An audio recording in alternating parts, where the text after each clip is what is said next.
In this video, I'll show you how I made a portable 2-in-1 mini air conditioner and refrigerator that works plugged in or on batteries. My best invention of this kind so far honestly amazed me. This video is special because it's a proof of concept for a larger project I have in mind. Let's not get ahead of ourselves. If you follow my channel, you know I enjoy this. When it comes to refrigeration, whether it's the mini fridge I made a while ago, the cooling bucket, or even the vending machine I fixed recently, as I keep learning, I also improve my past inventions. For example, after creating the mini fridge, I loved it, but wanted to enhance it further. That's why I made this. A portable 12V cooling system that could be both a fridge and an air conditioner at the same time. To start, for the base of the project, I didn't want to use an inverter or things like that like I did before. I ordered a 12V compressor directly. These compressors work just like regular 220V ones, but they have a different motor, a brushless one, which is more efficient and quieter. Besides, they use less power and are generally used in RVs and boats for refrigerators. The problem with these compressors is the price, since having superior technology also means a higher price.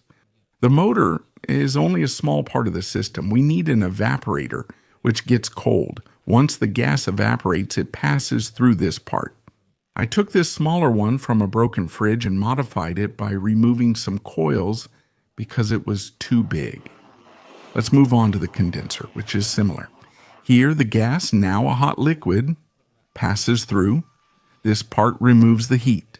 And something really curious happened to me here. I needed one that was pretty small and I couldn't find it anywhere.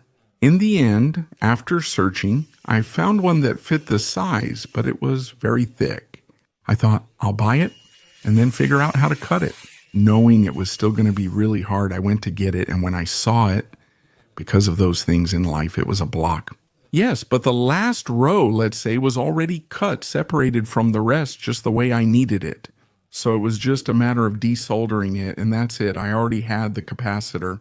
Now let's move on to the filter, which is literally a filter like the one in a refrigerator. Here we don't need anything special.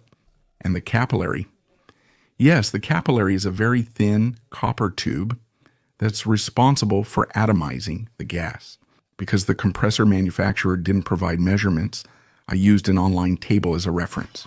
British thermal unit indicates my compressor's cooling capacity, and each compressor has a specific British thermal unit rating. The recommended one was a capillary tube of 0.7 millimeters and 4 meters, and with that we'll have all the parts. Something curious is that at first, since I couldn't find the condenser, I wanted to use one of these computer radiator ones. But later, when I put the gas under pressure, literally the computer condenser exploded. It expanded and broke.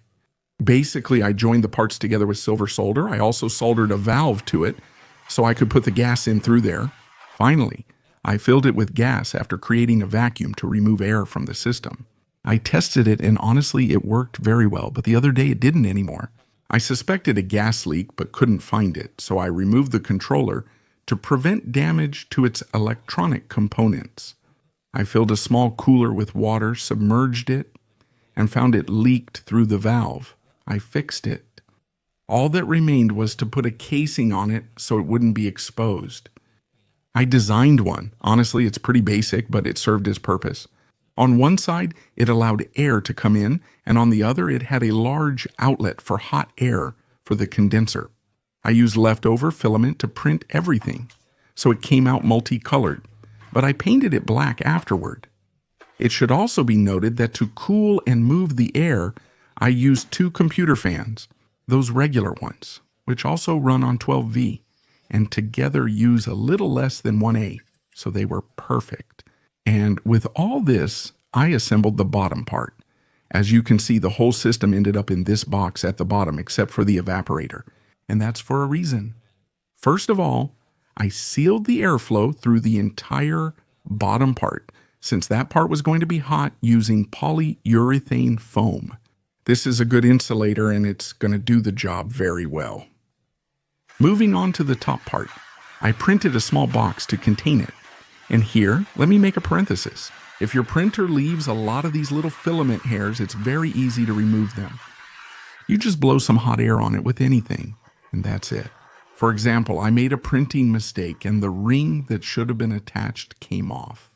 To stick it back on, you just heat up some metal like this pan. You hold it there until that part looks melted, and that's it. You stick it back on. It looks like it was never broken. As you can see, there are 2 holes on each side for this purpose.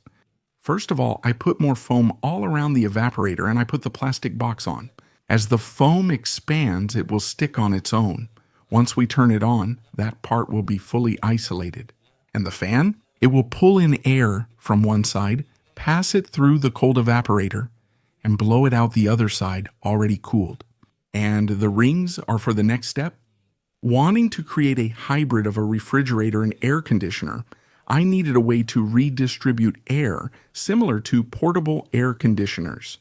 So after searching, I got these pipes, which are actually for bathrooms, but they work really well since they're corrugated, and you can stretch or compress them as you like. One would pull in hot air, while the other would return it cooled. Let's begin with the small cooler. For testing, it's currently made of styrofoam, and it's as easy as just making 2 holes the diameter of the hoses, and that's it. We close it up. As you can see, one hose pulls in air, cools it, and sends it back out cold. This way, it will create a loop that will make the cooler colder and colder each time.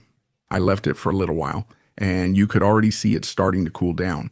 I left it longer, and this happened. It was cooling down, and it was cooling down a lot.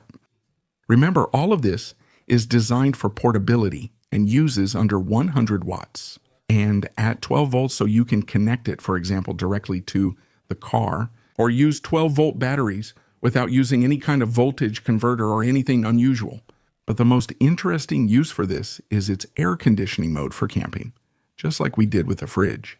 We won't make holes in the tent. Instead, we run the 2 hoses inside while keeping the device outside. Otherwise, it wouldn't make sense. It would just keep getting hotter inside. We'll discuss thermodynamics another time. It won't cool like a refrigerator since the area is much larger. Don't expect to sleep at 18 degrees with a feather comforter, but it will make it a bit cooler inside. And if you've been camping, you know that makes a difference when sleeping, especially in the summer. Unfortunately, I couldn't test it in a 100% real situation for other reasons, but I set up the tent in my yard. It's basically the same. As I mentioned, this project leads to a much bigger one I'm working on. I'll share more details soon. For updates, follow me on Instagram, The Hack Life. Thanks for watching. See you next time. Bye.